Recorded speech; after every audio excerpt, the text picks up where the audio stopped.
Bonjour à tous, je suis Fidel Kikasa, étudiant à l'Université de Kinshasa à la faculté des sciences sociales, politiques et administratives.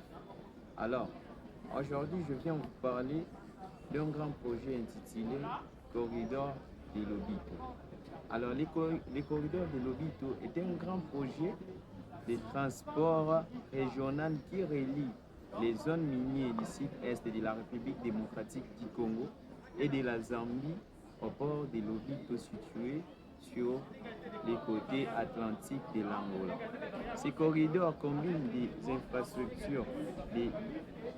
infrastructures ferroviaires et routières pour faciliter l'exportation de minéraux stratégiques comme les cuivres, du cobalt et de l'or, etc. Et aussi renforcer les échanges commerciaux entre les trois pays. On dit aussi qu'il représente un levier majeur de développement économique pour la région en réduisant les coûts de transport, désenclavant les provinces à l'intérieur et en créant de nouvelles opportunités d'emploi. Alors, c'est quoi l'impact du corridor de Lobito dans les territoires de Chikapa? Premièrement, le territoire de Chikapa est de 38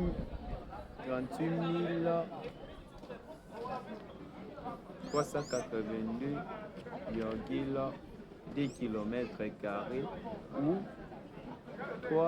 38 220 hectares. Et la ville de Chikapa est le chef-lieu de la province du Kasaï, qui s'étend sur un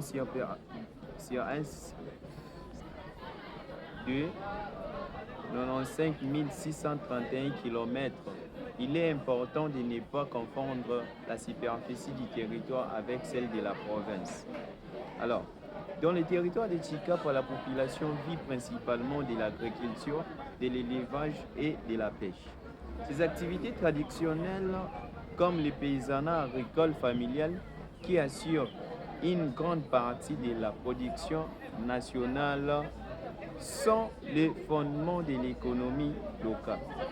Même si des grands potentiels comme les terres arables, l'eau, les ressources halieutiques et l'élevage ne sont pas toujours entièrement exploités, manque des enjeux matériels et routiers.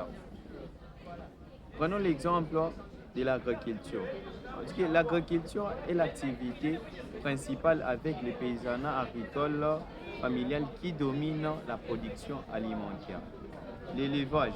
L'élevage pratiqué depuis longtemps concerne la production de bétail pour l'alimentation et l'usage humain.